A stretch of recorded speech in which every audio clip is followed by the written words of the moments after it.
Okay, this is Kay Bixby. I'm recording for Marge Guggenheim Schwarz, USC School of Social Work alumni and graduate. Marge, what was the year of your graduation? I graduated in 36 and went back for another year because I hadn't done the field work.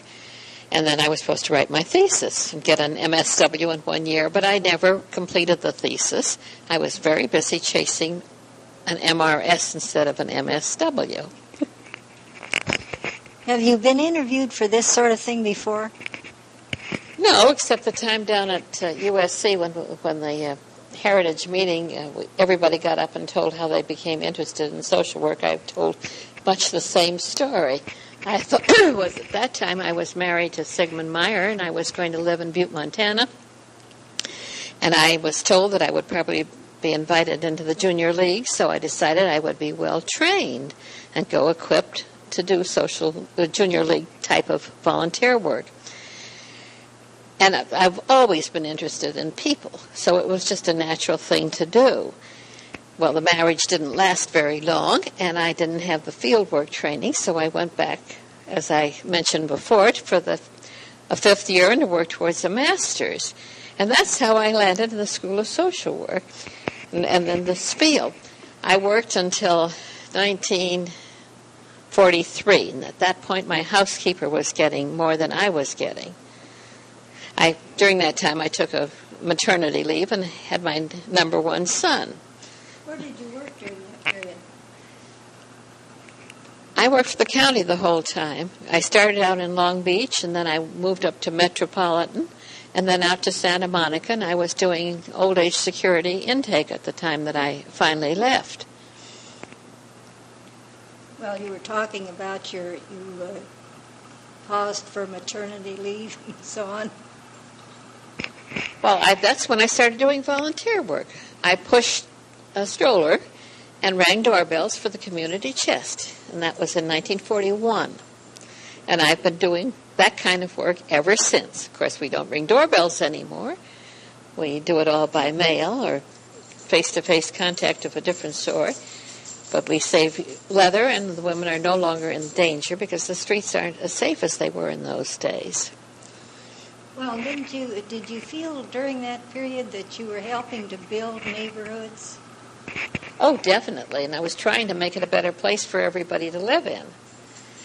And the interesting part was that I worked with at the end with the Japanese who were being sent up to Manzanar. Well, no, this was before Manzanar. They were told they would go to Reedley and Fowler. And I worked with a young man called Tom Aoki, who was the spokesman for the families from the Eastgate and the Westgate nurseries. And not only did they have the big nurseries, they were the big celery growers and had many other truck farms all over Southern California. And he had been Louis Untermeyer's houseboy, so he was their spokesman. This gave him the authority to speak for all of them. They got them all loaded into their nursery vans, got all their K-parts and their Magnavoxes and all their treasures to go up to the town of Reedley or Fowler. And the night before they were to take off, the ruling was changed that they had to go farther and go to Manzanar. And from then on, I've never heard what happened to that particular family, mostly the Watanabe family. And they really were fascinating. They wanted to do everything, but the last one was left behind to handle the sales tax and clear up everything with it. And everybody else got away, and so they really had a double move. Well, that was during World War II, right? Yes, that was in the beginning of World War II. Yeah, right. Well, what did you do during the war years? Well, I only worked until 1943, and I couldn't afford the housekeeper and the job, so I stayed home and ran my own house and did volunteer work wherever I was called upon to do it during those years. Donald was born in 46. I had a lot of asthma, and I had to be home a good part of the time. Meanwhile, my husband was working in the State Guard, holding down a job, working swing shift at Lockheed, and spending weekends in the State Guard out in the fields drilling with the men. So that we really, I know I had a mother-in-law too that lived with me, and she had to be taken care of. I had my hands full in those days. When did you start working as a volunteer? How did you found that agency, for instance? Well, actually, when Donald, the 46, one born in 46, when he was about a year and a half old, a friend got me interested in a cooperative nursery school that they were just starting. And I volunteered, and, you know, you volunteer and you become a treasurer immediately. So that was my role with there. And we all took our turns at the nursery school. And very often on a rainy day, they came to my house because I had the biggest house indoors, the biggest play area inside. So they would move the whole group down there. And a friend, my husband was busy then with Big Brothers, the Jewish Big Brothers. And he served a term of 4 years as president of the Big Brothers. At the same time, I was PTA president. Oh, I had gone to a PTA meeting when we moved into our new house in 1948. And I met the president. I said I'd be happy to volunteer and help in any way I could. She pulled out a book and opened it up and said, "Oh, I need a tea table chairman." And I began, "No, I need a flower arranging chairman." And I took the flowers off the piano, and I always had a pretty arrangement. I would take it to the meeting every month. And then the tea table chairman quit one day, so I acquired that job as well. And I went through the chairs and became the president of Wilshire Crest for 2 years, from 52 to 54. And meanwhile, they wanted me to go on the Julianne Singer Day Nursery Board because they knew I'd had this experience with the co-op, which was still going on, even though I was in the PTA. And I said, well, I'm finished with the PTA, and my husband's finished with being Big Brother president next year. We'll have more time, and yes, I'll go on the board next year, but not for another year. They remembered. Betsy Muchnick called me up exactly a year later and asked me to go on the board. That was in 55. By 57 or 58, somewhere in there, I became the president of the Julianne Singer Day Nursery, and that's when we acquired a new teacher, a new director. And she came from New York, and she'd had a lot of experience in New York with emotionally disturbed children and psychiatric types of training. And she said, you know, you're not spending the community chest dollar very wisely the way you are. You're doing nothing but providing custodial care in the day nursery field. In those days, we took the children, the older children were escorted and picked up at the Sheridan Street Elementary School, which was a few blocks away. The day nursery children, the little ones, had to play in the sandbox in the afternoon so they wouldn't bring sand into their beds. And they had to do their finger painting in the basement so that wouldn't mess anything up. The board people were very charitable and always reaching into their own pockets. They had decorated the yard and had murals painted on the walls. They had the latest in equipment. They ran a magnificent daycare center over there. It was used by the state as an example for other day nurseries. And they would bring all their new applicants over there to see what we were doing. Then in 58, when did they have any qualifications, by the way, for the teachers at that time in the day nursery? I don't recall. Ann Scheftelman had been the director for 25 years, and she had really taken precious care of these children. Wonderful care of them. And the board were very reluctant to see her go, but she was getting too old for the job. And when they brought the Ruth Waldo in, she said, you know, you could do so much more for the community. And well, that was all I needed to hear. And I ran with her thinking, because she and I appeared. I had my first board meeting her first day on the job. And so we started out together. And we talked to Dr. Genevieve Carter down at United Way and said we'd like to make some kind of a change and look into it, how we could improve what we were doing.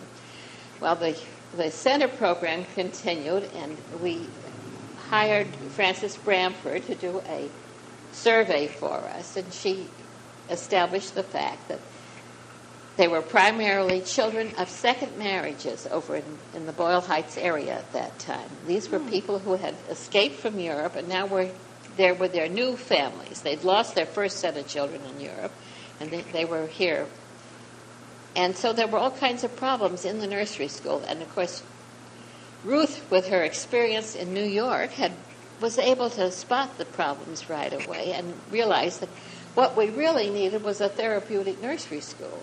We didn't need to just have a training school for teachers. We needed to really do something to give back to the community. If we were accepting community funds, we had to give back to the community. And we verified this with a second survey of contacting all the doctors at Cedars, and particularly in their psychiatry department, which they were trying to establish in those days. And we talked to UCLA, and we talked to the Hollywood Observation Nursery School, and we talked to social welfare, social workers, who helped us to verify that the greatest unmet need in the Jewish preschool-aged community was children with emotional disorders. And we voted, and of course everything went according to Hoyle. We took it step by step and voted to change our program and to move to the west side, because these few Jewish children that were left in Boyle Heights had such terrific problems. They needed the therapy that could be provided to make them better citizens after they arrived here. The population in Boyle Heights was shifting. There were very few young Jewish children. There were lots of Japanese and Hispanics over there. But our money was coming entirely from, not entirely, but partially from the Community Chest and partially from the fundraising ability of the board. And we felt that we had an obligation to go where we could serve the Jewish community. So we moved over to Fountain Avenue.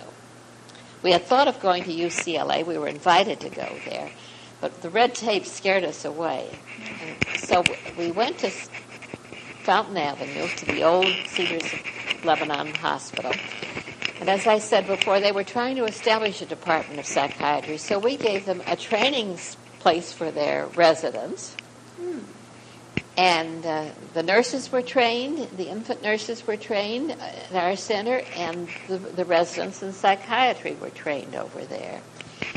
And we had this marvelous psychologist director, or not director, but the person doing the psychologic therapy was Dr. Archer Michael. Well, he left, and Dr. Susan Brown came on our staff. Dr. Susan Brown today is the medical director of the Julianne Singer Center, which is affiliated with Vista Del Mar. She has been with us all these years, and she has grown in the job, and she has brought us along with her, so that it's a marvelous, marvelous example of what can be done to change your program to come up to meet the current needs of a community, and also your obligations to your supporters. But today the program has grown to the point of where we have a great deal of cases, a great many cases who involve child abuse. And we have children with learning disabilities. We have children who need socialization skills.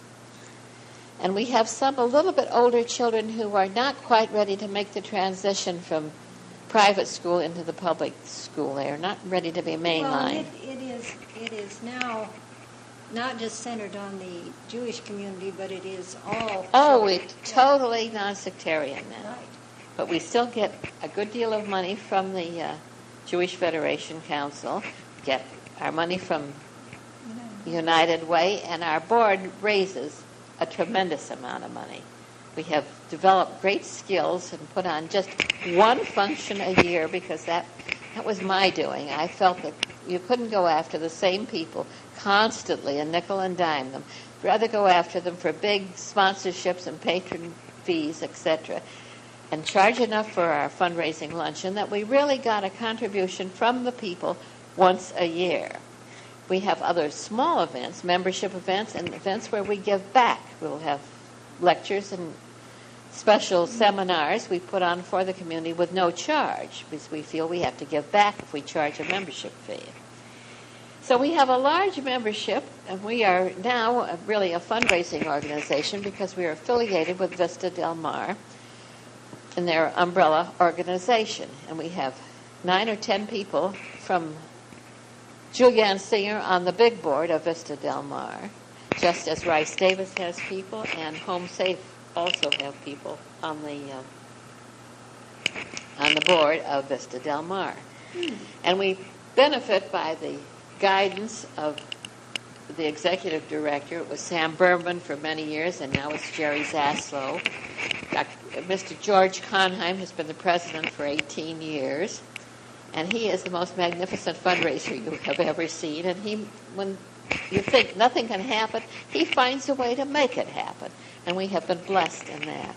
But we've also had more or less of a free hand in being able to give the service which is needed at the moment in the community. And this, I think, is what makes it so wonderful, and this is why since 1955, that's been my first loyalty when it comes to board service or my own dollar. But I will work for anything. Long ago, Maurice and I sat down. He was, as I said before, with Big Brothers, and he went on to be president of Big Brothers of America as well, because we believe in the Big Brother movement so strongly, and we helped to get started the Big Sister movement in Los Angeles. But we both had so many demands and requests for money and fundraising events and so forth, we decided that it would be, our first dollar would always go to organizations that help children directly. If there's any left over for politics and education and arts, that's fine. But first, we want to take care of those agencies that really serve children. Oh, that's very laudable. I didn't realize that. It's good. Well, at times it was a full-time job. From 1958 to 61, when we closed Julianne Singer in Boyle Heights and opened on Fountain Avenue across the street from the Cedars of Lebanon, everything went through our home. All the mail came to me. I was the president then, and it all went through our house. So that there is a very intimate feeling, and I feel almost like the grandmother of the organization. Though the true angels of the organization were Max Factor's daughters, Cecile Firestein and Frida Friedman, they started out their career when Julianne Singer was in Boyle Heights by going out and contacting all the men on the shopkeepers in the neighborhood and getting contributions in order to support the day nursery and provide the food and the services that they needed. The Jewish word is schnorr, and that's what they did. They went begging from place to place, and they got it. And to this day, it's the Factor family who gives the big money, big contributions, and it really, the Max Factor Foundation and the individuals within the family each give.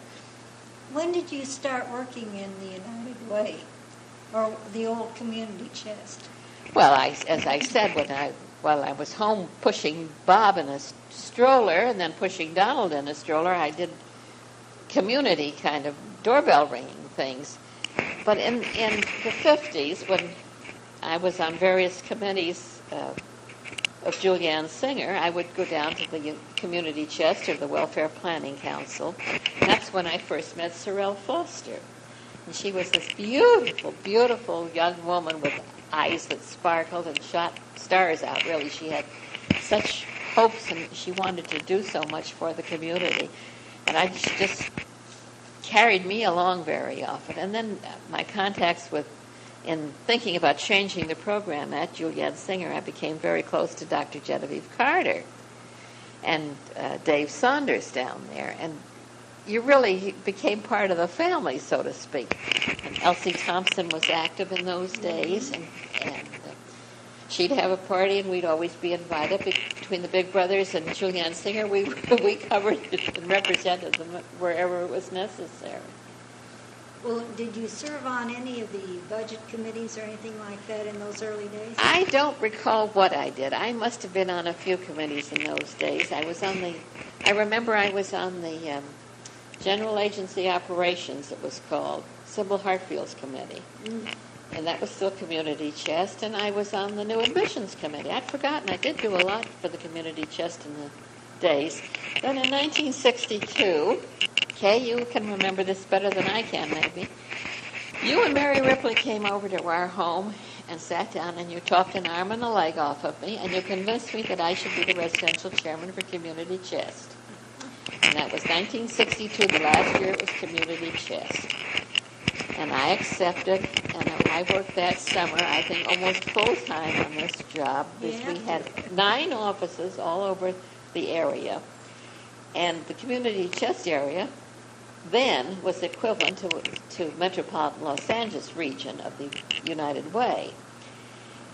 But I made a circle once a week of all the 9 offices, and we had a secretary and a money person in each office. And I can't help but remember the enthusiasm with which the money rolled in those days, particularly over in East Los Angeles. The little ladies and the Hispanic ladies on the east side were the first ones to complete their quota, the first ones to do their job and bring the money in. And there was great support down in the area where Alpha Williams is now in South Central Los Angeles. We'd always have done better in the outlying districts where they received the services and saw what services were done, actually, than the big monies we received in the west side. That personal contact of people, don't you think that, I don't know, I think that helped build confidence and the desire to give, you see. Oh, definitely. And the training to give. Mm-hmm. They passed that on because I guess I got started in this field not only because I wanted to go to Butte, but because I saw it at home. My mother was always active in PTA, and she was active in the temple, and she was active in educational groups. And she made it seem that it was your duty to your obligation to give back to the community what you were receiving from it. I've never forgotten the day that Ruth Kodani stood up at a Gold Key breakfast, and she said, "My volunteer service is the rent I pay for living in this community."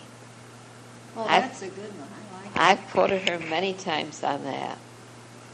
She also, for a light touch, she also said, "I feel just like a mummy. I'm pressed for time." Yeah. Oh, that's a cute one. Those are true stories that apply to our field, and I've never forgotten either one of them. I have a lot of fun with them. How do you feel about the changes of from Community Chest to, say, United Way now? Was it absolutely necessary? What did it lose in its translation? Oh, it lost a great deal. It lost a great deal. We still have lay people sit on the budget committees, the liaison teams, and the allocations committees, whatever you want to call them. They're known by all 3 names. We are so geared to fundraising, campaigning, but there is little time left for agency relationships. Therefore, my whole time, and the only activity that I really have at the United Way, the strong activity, is with the Agency Relations Committee. Technical assistance for the agencies. We have screamed about it for years because in the old days, you could go to Genevieve Carter or Dave Saunders, and they knew how to help you. Tell you where to go to get help, what you could do to improve your agency. They were there. They were there to offer that to the agencies so that when you got the agencies to help you raise money, they knew they were getting something back besides money. Well, and it wasn't as much a we and they.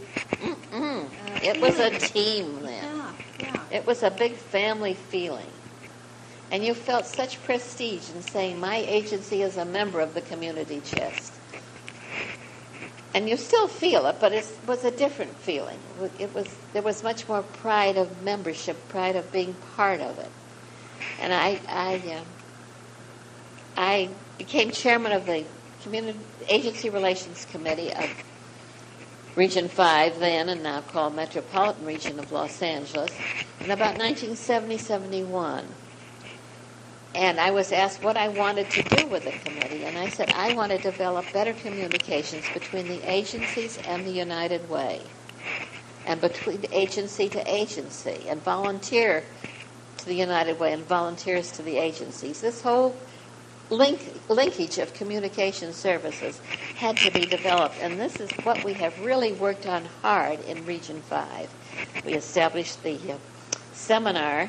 We've just had our 11th, I believe, seminar, which is held down at the Davidson Conference Center at USC, an all-day seminar once a year where we tackle the problems that we hear the agencies are facing, and we try to have experts to lead the seminars, but we expect board members and staff people as well to come and attend these. And we hope a great deal of good has come out of them. This year the format has been a little different. They've had just half-day seminars on one subject, and they've had several of those rather than have the all-day seminar. Have they been well attended? They've been better attended maybe than the overall large seminar. We're very encouraged this year. We may decide to alternate this format from one year to the next, or we may do it all that way. It's under consideration right now. But as I say, that's the field I care the most about. I've been on the board of, the first year that it was United Way, I went on the board, and I was on it for many, many years and rotated on and off. And the year I was off, I was usually chairman of a standing committee, so I automatically sat on the board. But my about 3 years ago, I think my last 6-year term expired, and you have to make room for the younger people. I don't believe in people staying on forever in any organization. I think this is very bad. Don't you see the function of the experienced ones in helping to train the younger ones? That's very true. But by rotating, yeah, you always have some new ones coming on and a few old ones to keep the continuity. And the other thing you do, or many agencies do, is to have an advisory board. When you get rotated off the big board, you go on the advisory board so that you still are giving of your knowledge and your expertise. And they know where they could go to get it. Which of these experiences in your past, Marge, have been most gratifying to you? Oh, that's hard to say. Okay, you got me onto the volunteer center. I enjoyed my work there, and until it got away from me a little bit. In the original volunteer center, when we represented individual volunteers and we had representatives that spoke for big groups of people. Now I think we're largely corporation-oriented. We've got the community service people from the various corporations, and this, I guess, is where we're getting our people because of the change in our social structure, yes. The need for 2 salaries is so great, and so many women are working today that we have to take the employed women. They have to become your volunteers and your board people.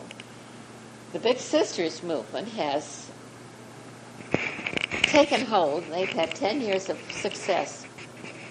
They have grown from a little tiny organization to a very large group now. I've forgotten how many it was. It seemed to me there were more Big Sister matches I heard last time in the organization than the Jewish Big Brothers have, and they're the oldest established agency. And they get these employed women who give the time on the weekends for the one-to-one relationship. I'm sure when you talk to Maurice later, he's going to tell you all the same stuff again. This is what I observe as I go along, and I think that it's really very remarkable to see it. They hold their board meetings at 4:30 or 5 or 5:30, depending who's the president who arranges it, but they get the people on their way home from work. And so that one day a month you have to have a late supper, that's all, or go out for supper afterward. But they get them that way, and the people haven't lost time from their office. Well, and isn't the whole volunteer structure is different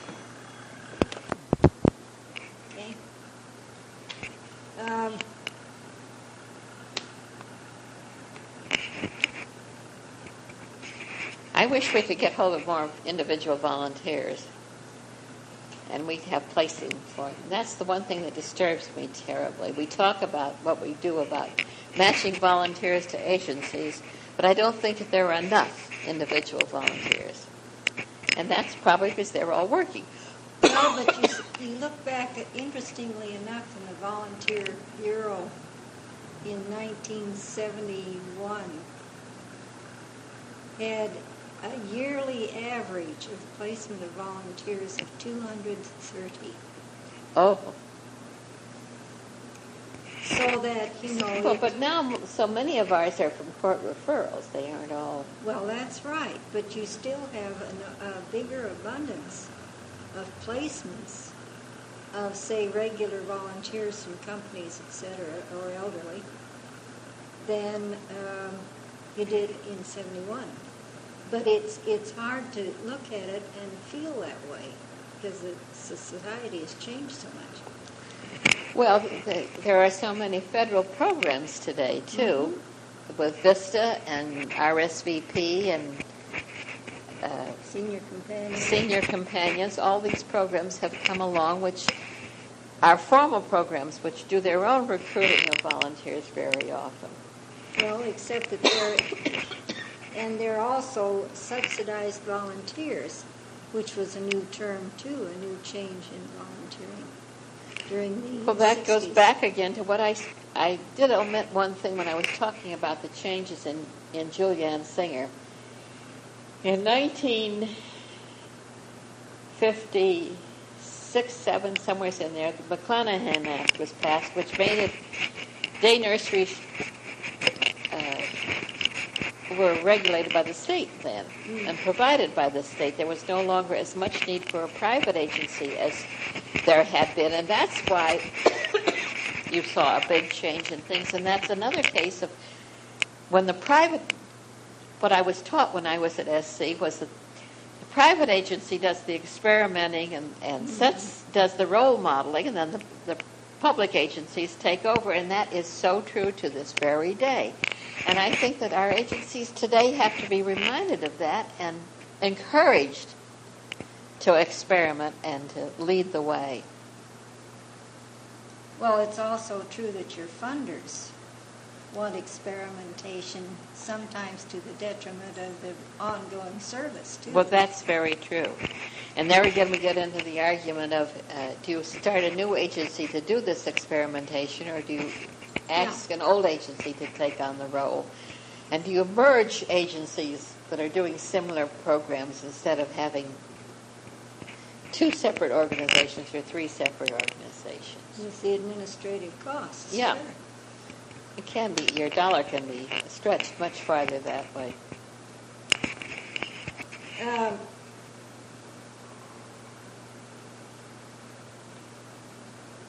What programs were you involved with that you thought were important, but that really didn't get anywhere?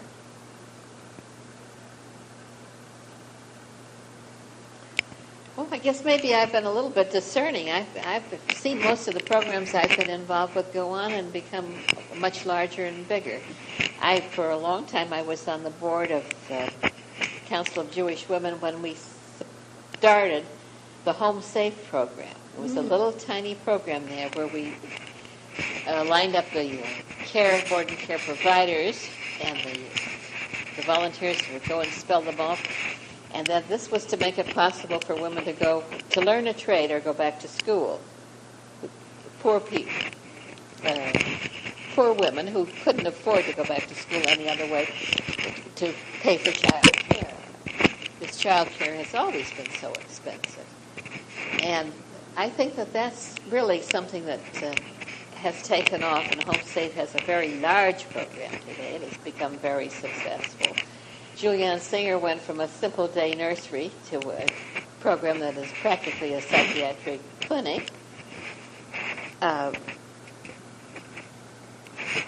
was one other program I'm trying to think that it took off. I was active for a while down with the Friends of the Guidance Center of the Public Schools, because mental health was such a problem, and it was in jeopardy every time the budget came up year after year. they were scared that they weren't going to be given any money or facilities to carry on the mental health program.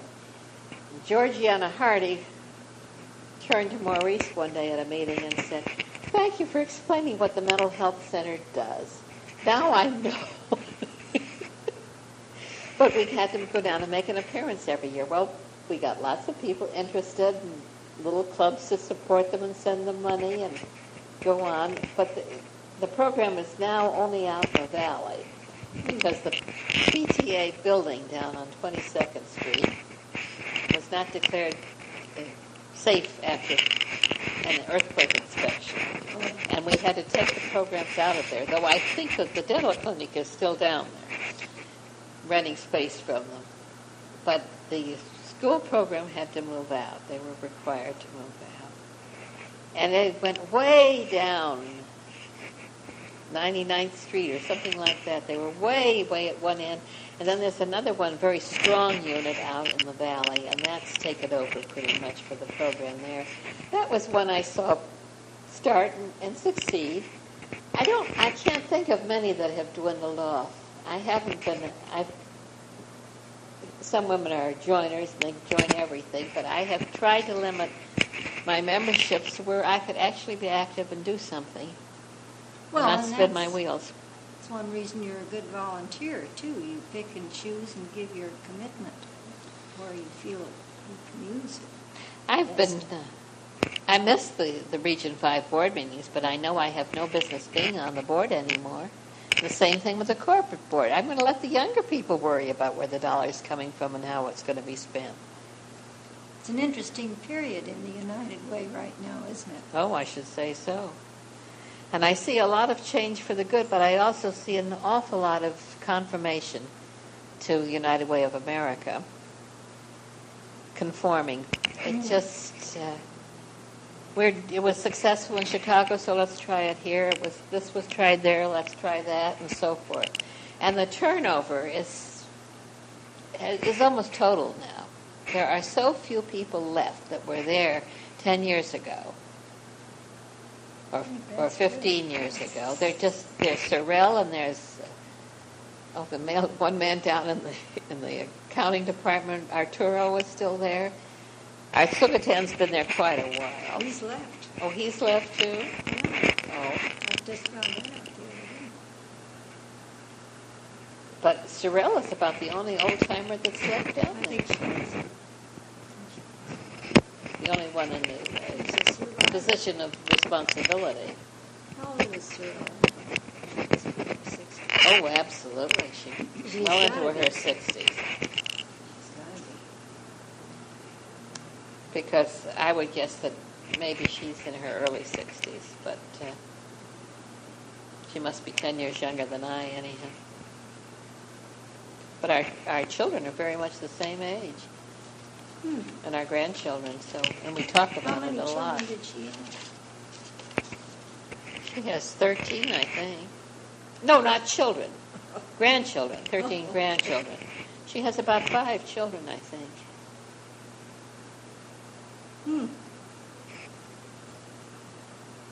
But as I said, I've tried to limit my service to where I think something can be done. And I do think that getting our history of Southern California down on tape is a wonderful idea. And I just regret the fact that my family never did it. Once my mother was gone, there was nobody to tell it, and I didn't have a tape recorder before she died. That was 20 years ago. I didn't own one. That's a good idea. I wish I had.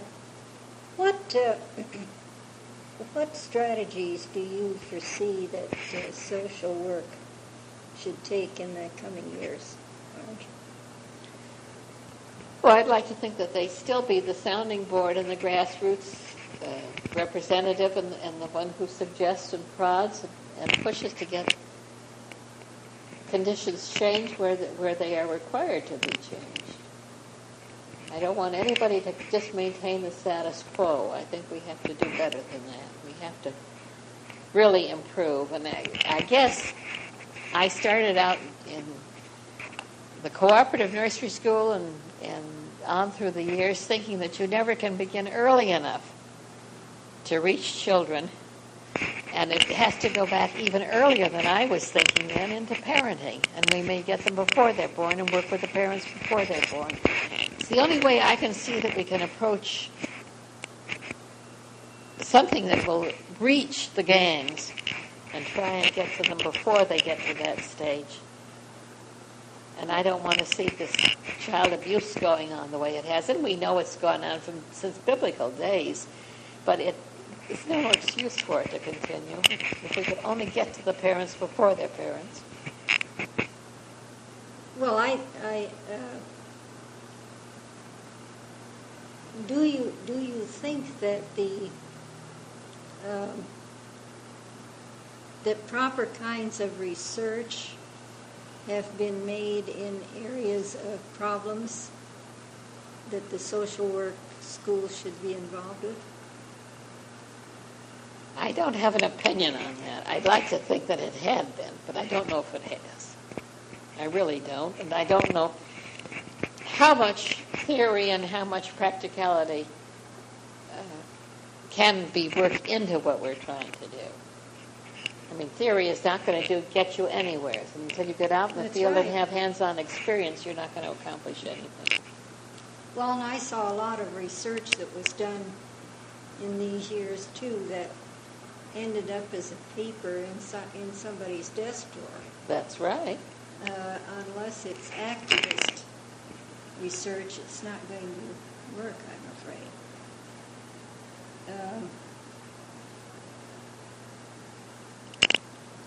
Did you feel, for instance, on any of these social problems that you have been through in these years, that some difference in approach would have made the answers better or different? I don't think so. I don't think that the therapeutic work, if that's what you're talking about, I think people were working with what they knew at the time and they had the best knowledge. I think they all used what was available to be used. What sat in somebody's desk drawer, I don't know about. I must admit I have not kept up on the literature or the research that is being done. I've been too busy raising money and trying to push projects that I thought needed doing from that angle. I'm a people person rather than a book person, and or a research person, I should say. What conclusions have you come to about the secrets of raising money? Well, my one secret is you don't hit the same people over and over again.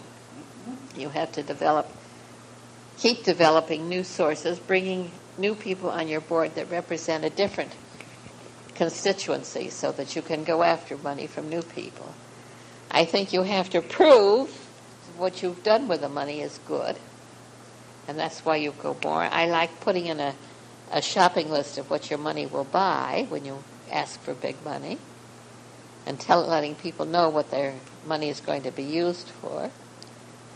As far as the actual affairs and fundraising, you could write books on that, but it still is the ones who know what they're doing and do it for free raise more money than the paid fundraisers.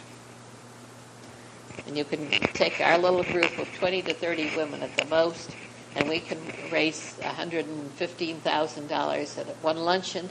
I think that's pretty good. Well, it sure is. And we see in the newspaper all the writing up this agency raised $70,000 or $14,000, and you see the ones that raise $250 also, but they're the media people. That's a different kind of fundraising than what you do without the media. And everybody doesn't have a connection to the media that is substantial. And unless it's a good one, one individual isn't quite enough. You have to have a really substantial connection to get the picture people behind you so that you can do large fundraisers. And I think that... But yours with the day nursery has not depended on that kind of thing at all. Never. I never believed that we could have a fundraising luncheon. We raised between $4,000 and $5,000 in 1963. Mm-hmm. And now it's $115,000. So you just have to push and push and push and keep educating your constituency so they continue to support you. Okay, how did you build that constituency? By the board, through the board. It's entirely through the board contacts. And you get your husband's contacts and your contacts and your mother's or your father's, and you use every contact you can to do it. And you to work on these, and you cultivate the people during the year, so that when you go after the big money. How do you do that? Well, your own private contacts, you have them for dinner, you entertain them during the year, or make sure that you see them and keep in touch with them during the year, that you don't go to them just once a year. And you don't go to them always to ask money. That's right. And you send them invitations for things. I have found throughout the years, I have been more successful at dinner parties, just talking to my dinner partners on either side, telling the story of Juliet Singer or of the Volunteer Bureau or the school thing, depending on what you think they might be interested in, which hat you're wearing that night. You develop and tell your story at every possible contact. Well, that's the same way you recruit volunteers. Yeah. It's all good public relations. And what you can do without paying for it, if you don't have to hire a public relations person, if you could do it yourself. And you can train your board people to do it. As your pattern at, say, at Juliet Singer, has that had an effect in other areas and with other agencies and other places? Oh, we've seen other agencies model themselves after us, yes. And we've had people come and ask us how we do it. Well, that's good. In other words, it wasn't a single area kind of thing. It wasn't for a minute. You asked me a question and I forgot what it was. What it was deep. Well, what significant changes that have occurred in any of the things that you've done, including Juliet Singer? Did it have an effect in other places? Yes, I think so. And mostly because I hear that we are written about all over the country, and it must have been spread around.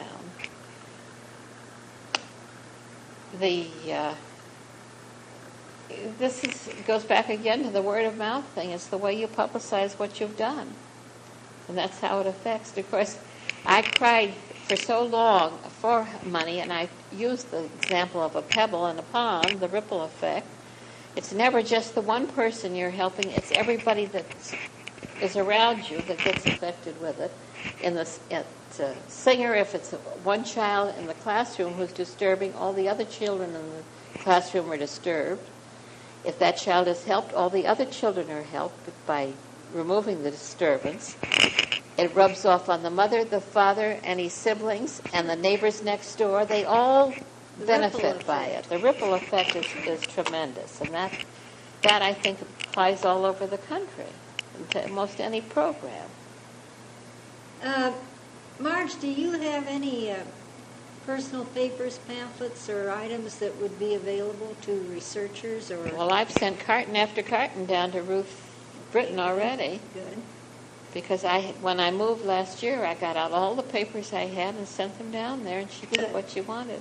Good. Did you have photographs involved with that, too? No. I don't think I have any social work photographs. Okay. I can't, just as a little incident to wind this all up. When I started working, before I was married, I was working down for the county in Long Beach. And Winifred Rosenbaum was working at the Red Cross, and Carrie Bell McCarthy was working there. We were three very good friends.